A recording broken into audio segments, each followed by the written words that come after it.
물속에서 갑자기 튀어나오는 사람의 손, 그리고 그 손의 주인이 모습을 드러낸다. 2013년 5월 26일 새벽 5시 아프리카 대륙 나이지리아 해안에서 32km 떨어진 대서양 한가운데 예인선 제스코 4호는 쉐브론 석유 플랫폼에서 초대형 유조선을 끌어내는 작업 중이었다. 이 해역은 나이지리아 델타 유전지대로 세계에서 가장 많은 석유가 뿜어져 나오는 곳이었지만 동시에 돈 냄새를 맡은 해적이 수시로 출몰하는 매우 위험한 해역으로도 유명했는데, 따라서 선원들은 해적 습격에 대비해 밤에는 반드시 문을 잠그고 자야 하는 규칙이 있었다. 그러나 이날 밤 이 규칙이 비극의 원인이 될 줄은 아무도 몰랐으니 배에는 총 12명의 선원이 타고 있었고, 그 중에는 이 배의 요리사 29살 해리슨 오켄에도 포함되어 있었는데, 그는 매일 새벽 기도를 하는 독실한 크리스찬으로 이날도 어김없이 새벽 기도를 마치고 하루를 시작하기 위해 화장실로 향한다. 그렇게 화장실 문을 닫고 앉아있던 바로 그 순간 거대한 파도가 배를 뒤집는 데 걸린 시간은 딱 10초. 해리스는 화장실 벽면에 내동댕이 쳐졌고 뒤집힌 배에서는 물이 사방에서 쏟아져 들어오기 시작한다. 그렇게 뒤집힌 배는 순식간에 바닷속으로 가라앉기 시작. 10m, 20m, 30m, 그리고 결국 배는 해저 바닥에 가라앉았고 그 순간 모든 것이 멈추게 된다. 남은 건 물이 출렁이는 소리와 자신의 심장 박동 소리, 딱 두 가지뿐. 그리고 이때부터 본격적인 지옥이 시작되었으니 간신히 화장실 문을 연 남자는 복도에서 끔찍한 광경을 목격하게 되었으니 바로 동료 선원들이 검은 물살에 빨려 들어가고 있었던 것. 그렇게 어둠 속으로 한 명씩 한 명씩 사라져버렸다. 게다가 객실 문을 잠그고 잤던 선원들 역시 잠긴 방 안에서 쏟아지는 물을 피하지 못한 채 익사. 결국 화장실을 이용하던 해리슨을 제외한 모든 선원들은 순식간에 사망하게 된다. 반면 홀로 남아 장교 선실에 간신히 도달한 해리슨은 이곳에서 기적을 마주하게 되었으니 배가 뒤집히면서 원래 바닥이었던 곳이 천장이 되었고 그 위쪽에 약 1.2m 높이의 좁은 공간에 공기가 그대로 갇혀 에어포켓이 생성되게 된 것.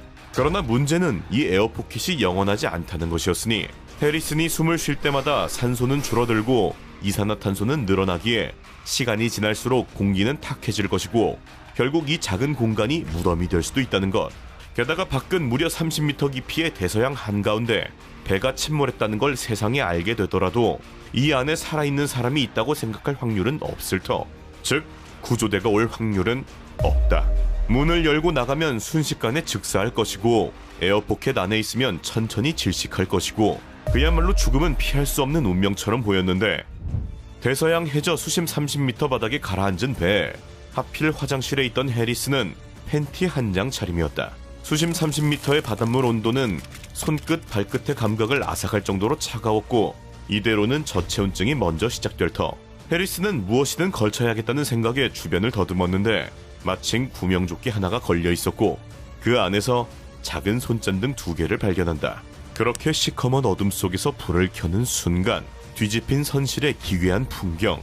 가구는 거꾸로 매달려 있었고 온갖 잔해와 기름이 수면 위를 떠다니고 있다. 해리스는 침대 매트리스 2개를 물 위에 겹쳐 쌓았는데 이 위에 올라가 몸이라도 물 밖으로 빼내야 했기 때문이었으니, 그리고는 배터리를 아끼기 위해 다시 손전등을 껐고 그렇게 칠흑 같은 어둠이 시작되었는데, 그때 어둠 속에서 들려오는 기괴한 소리들, 무언가가 크고 단단한 것을 뜯어먹는 소리였다. 심지어 한두 마리가 아니었다. 잡아먹은 것의 정체는 알 수 없었지만 잡아먹힌 것이 동료들의 시체라는 건 의심의 여지가 없었다. 그렇게 쩝쩝거리며 무언가를 씹는 소리와 간간히 쿵 하고 배 외벽에 무언가 부딪히는 소리, 그리고 완전한 침묵이 번갈아 반복되는 지옥이 시작되었고 그는 어둠 속에서 기도를 올렸으니, 하나님이여, 주의 이름으로 나를 구원하소서. 이것만이 이 어둠 속에서 미치지 않고 정신을 붙잡는 유일한 방법이었다. 그렇게 몇 시간이 지나 모든 것이 잠잠해졌을 무렵 그는 다시 한번 참혹한 현실을 마주하게 되었으니, 깊은 바닷속에서 남은 식량은 콜라 한 캔뿐. 선실 어딘가에 굴러다니던 이 캔 하나가 고립된 바닷속에서는 그의 생명수가 된 것인데, 한 모금 그리고 또 한 모금 혀끝에 닿는 미지근한 탄산의 맛이 자신이 아직 살아있다는 걸 확인시켜 주었다. 그렇게 콜라는 순식간에 바닥나 버렸고 결국 해리스는 인간이 무리 없이 버틸 수 있는 한계 72시간까지 도달하고 만다. 시간이 지날수록 상황은 악화되기만 했으니 에어포켓은 점차 이산화탄소로 가득 차 숨을 쉴 때마다 공기가 탁해지는 게 느껴졌고, 피부는 바닷물에 불어 한 겹씩 벗겨지기 시작, 몸은 저체온증으로 떨림이 멈추지 않았다. 그렇게 점점 흐려져가는 의식 속에서 해리스는 죽음을 받아들이기 시작하는데, 그때 어디선가 금속을 두드리는 소리가 들려온다. 침몰 72시간째, 남아프리카 공화국의 전문 구조 다이버 팀이 침몰선에 도착한다. 이들의 임무는 생존자 수색이 아닌 시체 수습. 제스콘 4호 선원 12명 전원 사망이라고 판단한 다이버들은 차가운 물속을 헤쳐나가며 선원 10명의 시체를 하나씩 수습한다. 그리고 이때 해리스는 금속이 부딪히는 소리를 듣게 되었으니 다이버들이 시체 수습 과정에서 나는 소리였다. 해리스는 수도꼭지를 있는 힘을 다해 뜯어냈고 벽을 미친 듯이 두드리기 시작한다. 그리고 얼마 뒤 다이버 한 명이 장교 선실 안으로 들어왔는데,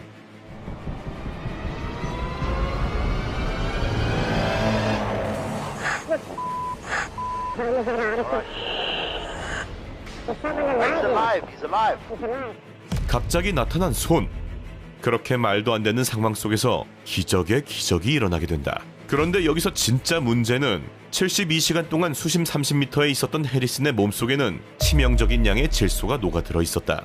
만약 이 상태로 바로 수면 위로 끌어올리면 혈관 속 질소가 거품처럼 팽창하면서 감압병이 발생해 그 자리에서 사망하게 되는 것인데, 즉 구조됐는데 올라갈 수 없는 상황이 된 것이다.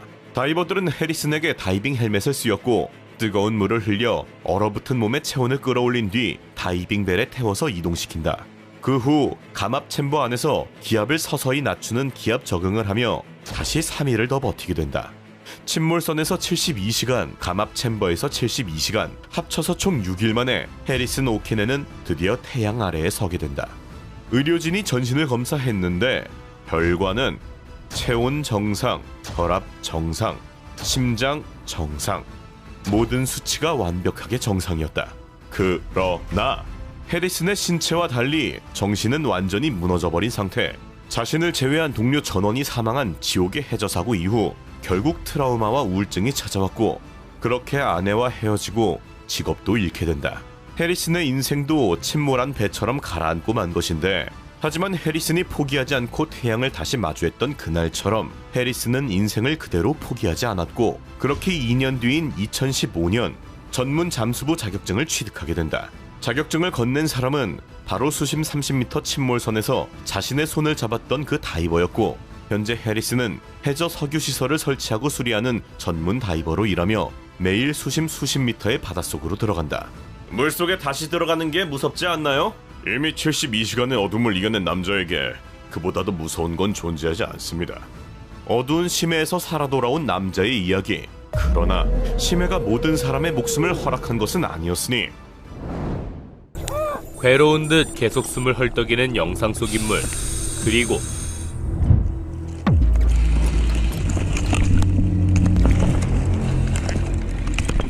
괴생명체의 공격과 함께 영상은 끊어진다. 도대체 이 영상 속 인물에겐 무슨 일이 있었던 걸까? 이 영상에 등장한 곳은 바로 이집트의 다합, 블루홀. 깊이 130m, 직경 60m의 어마어마한 크기를 자랑. 영상을 보면 알 수 있듯 블루홀은 끝을 알 수 없이 깊어, 아니 검정색으로 보일 정도라고 한다.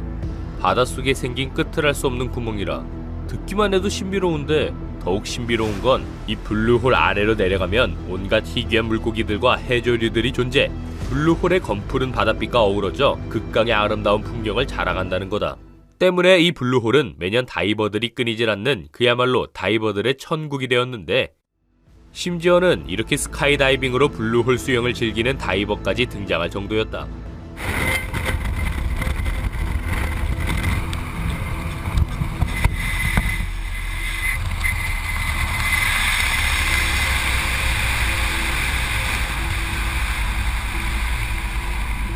보기만 해도 시원하고 아찔해 보이는데, 22살의 젊은 다이버였던 유리 립스키도 이 소문을 들었고 2000년 4월 직접 블루홀 탐사에 나서기로 한다.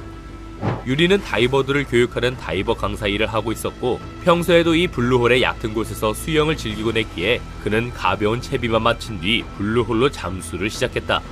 하지만 유리는 곧 싸늘한 신으로 발견된다. 유리의 는 90m 아래 해저에서 발견됐는데 사지를 펼친 채 엎드린 모습이었고 어떤 외상도 없이 깨끗한 상태였다고 한다. 이 때문에 그의 사인은 질소 중독으로 판명, 즉 가지고 간 산소통의 산소가 다 떨어진 상태에서 물속으로 너무 깊게 내려가 벌어진 참사라는 거다. 이를 뒷받침하듯 그의 시신과 가까운 곳에서는 텅 빈 산소통까지 발견됐는데, 그러나 사람들의 생각은 달랐다. 프로 다이버였던 그가 고작 깊이 계산을 못해서 죽었다는 사실이 말이나 되냐는 것. 게다가 그가 가져갔던 산소통 속엔 고작 40m를 잠수할 용량의 산소만 담겨 있었고, 이 말은 애초에 그가 그렇게까지 깊게 잠수할 생각이 없었다는 것 아니겠냐는 것. 이렇듯 논란이 가라앉을 기미가 보이지 않던 순간 유리의 몸에서 의문의 카메라가 발견되며 상황은 급변한다. 카메라에는 유리가 죽기 직전까지의 8분 동안의 상황이 고스란히 녹화되어 있었는데, 자, 지금부터는 유리가 죽기까지 모든 과정이 찍힌 동영상이다. 평화롭게 다이빙 준비 중인 유리. 그러다 마음이 급했는지 함께 수영 중인 다이버보다 빠르게 아래로 내려가기 시작한다. 그런데 이 소리 들었나? 선명하게 들린 헬프라는 소리. 유리는 계속해서 숨을 몰아쉬며 빠른 속도로 가라앉는다. 그리고 결국 심해 밑바닥까지 온 유리. 그는 계속해서 고통에 찬 신음소리를 뱉었고 결국 산소통까지 벗어던진다.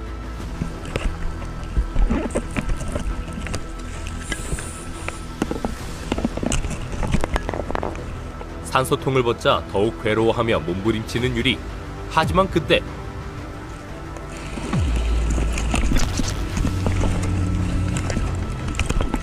방금 봤나? 심해까지 가라앉은 유리를 향해 빠르게 다가오는 이상한 생명체. 언뜻 날카로운 이빨을 가진 물고기처럼 보이기도 한데, 이 물고기가 나타난 후 유리는 고통에 몸부림치다 이내 영상이 끊어진다. 영상이 시작된 지 겨우 6분 정도밖에 지나지 않은 시점이었다. 이거 전문가들 의견대로 단순 지식사고라기엔 여러모로 이상한 점이 많아 보이는데, 이 미스터리한 영상에 사람들은 저마다 의문을 제기, 유리는 물이 한 곳으로 빨려 들어가는 하강 조류 때문에 사고를 당한 거다. 아니다, 분명 해저에서 유리를 끌어당긴 의문의 힘이 있었을 거다 등 유리의 죽음을 둘러싼 미스터리한 추리들을 쏟아냈다. 하지만 여기서 잠깐, 방금 이 영상 이상한 점이 두 가지 있던 거 기억나나? 첫 번째는 영상 초반에 유리가 외친 헬프라는 구조 신호. 몇몇 전문가들은 이 소리가 다이버들이 입에 무는 호흡기인 레귤레이터를 잠시 빼다가 난 소리거나 유리가 해저로 내려가며 주변 지형을 건드려서 난 소리라고 주장했는데, 또 다른 전문가들의 의견은 달랐다. 물속 먼지가 올라가는 속도로 볼 때 유리는 매우 빠른 속도로 내려가고 있는 것 같은데, 이 속도가 절대 사람이 낼 수 있는 속도가 아니라는 거다. 그러니 저 헬프 소리는 무언가에 의해 아래로 끌려가던 유리가 도움 요청의 사인을 보낸 게 맞다고 주장했다. 그리고 두 번째, 영상 마지막에 나타난 괴생명체의 정체. 이건 사실 아직까지도 사람들 사이에서 논란인 부분인데, 어떤 사람들은 이 생명체에게서 날카로운 이빨과 꼬리를 발견하는가 하면, 몇몇 사람은 그냥 심해에 있는 아무 해초가 흔들린 거다 라고 주장했다. 글쎄, 여러분은 어떻게 생각하나? 이 화면 속 녀석 정말 유리를 죽인 살벌한 괴물일까? 유리가 죽기 전 촬영한 이 영상은 무려 23년 전의 것이지만, 유리가 정말 사고로 죽은 건지 아니면 해저 괴물에 의해 죽음을 맞이한 건지 진실은 아직도 밝혀지지 않고 있다. 그의 죽음 자체도 소름이지만 나는 그 죽음이 고스란히 영상으로 남았다는 게 정말 충격적이고 소름 돋는다. 하지만 여기서 소름 돋는 사실 하나 더. 실제 노르웨이의 한 바닷속에서는 유리보다 더욱 충격적이고 잔인하게 죽음을 맞은 다이버가 있었다.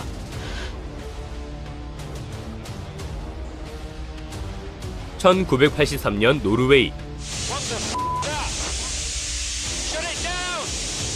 바이포드 돌핀 시추 장치에서 한 다이버가 전신이 찢겨 즉사한다. 이 바이포드 돌핀 시추 장치는 노르웨이 북해에 설치되어 있는 장치로 석유나 천연가스를 캐내는 용도로 사용한다. 그런데 만약 이 시추 시설이 바닷속에서 고장나게 된다면 기계의 힘으로는 고칠 수 없기에 이를 고칠 수 있는 다이버가 필요했다. 때문에 다이버들은 항시 지상 위에서 대기 중이었는데, 하지만 알다시피 심해는 압력이 어마무시하기 때문에 다이버가 심해 잠수 작업을 하기 위해서는 해저에 설치된 고압산소방인 감압 챔버에서 미리 압력 적응 훈련을 해야 한다. 이런 식으로 말이다.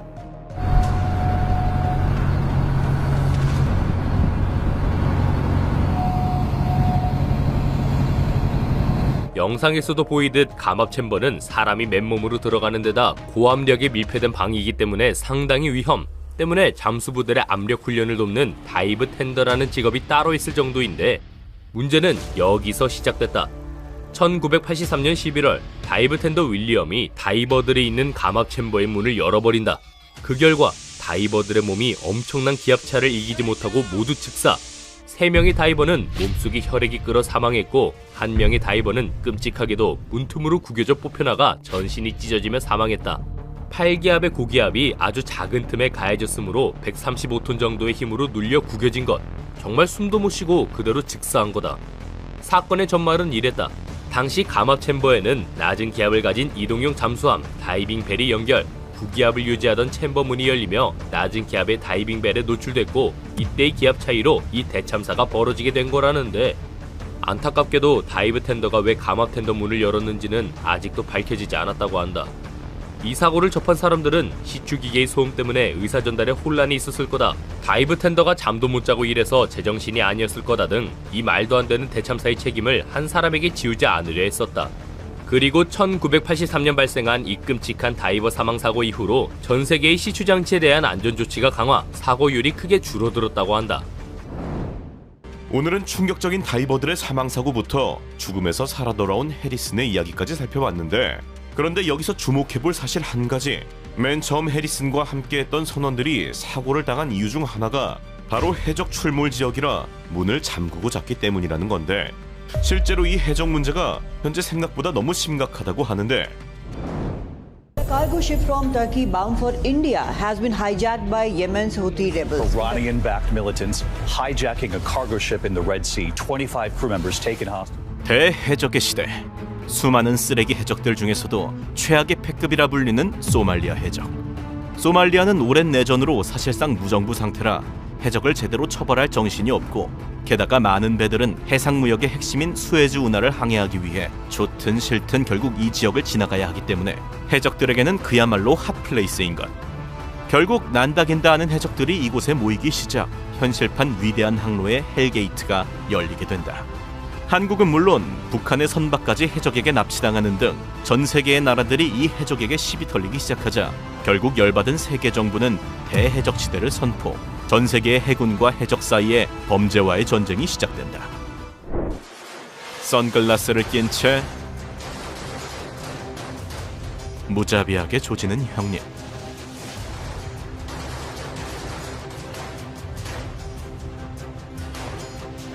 쏟아지는 환호성.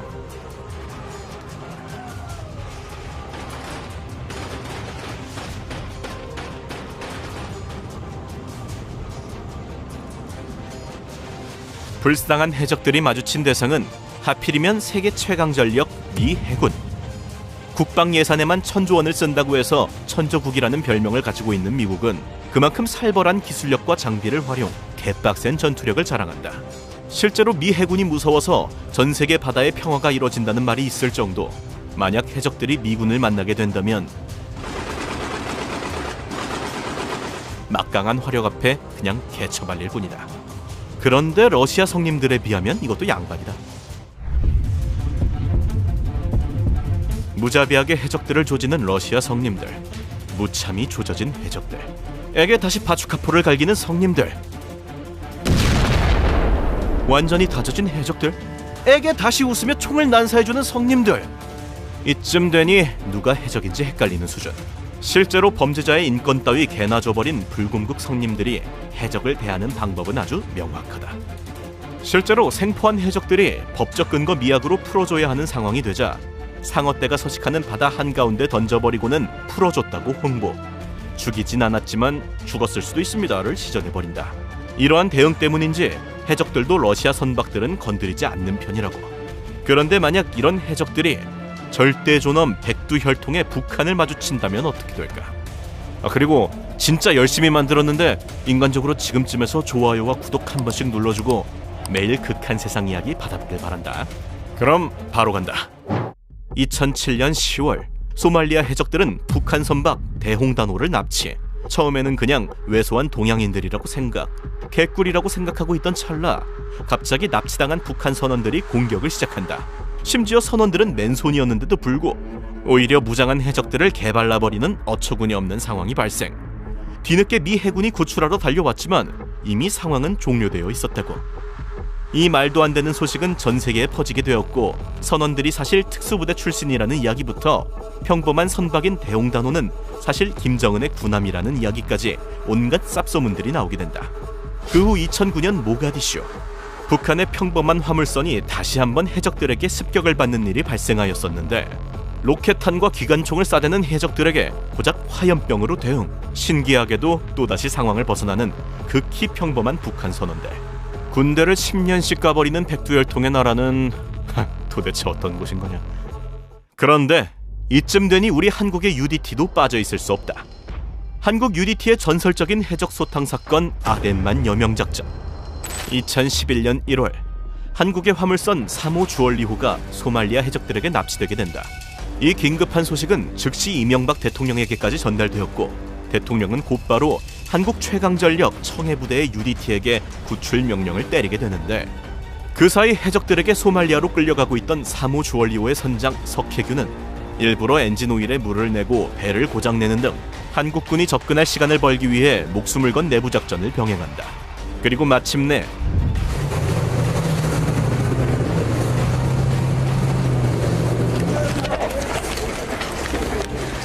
한국 UDTCL은 해적들을 급습, 해적 8명을 사살하고 나머지 5명은 생포하며 해적 전원을 소탕, 인질 전원 구출이라는 엄청난 업적을 이뤄낸다. 생포한 5명의 해적들은 한국 감방에서 징역 12년부터 무기징역까지 썩게 되었는데, 그중 징역 12년을 받은 해적은 최근 출소, 한국에서 살고 싶다는 쌉소리를 했다고. 실제로 다른 해적들도 아프리카에 있는 호텔들보다 한국 감방 환경이 좋다며 다시 한번 한국인들을 개빡치게 만들고 만다.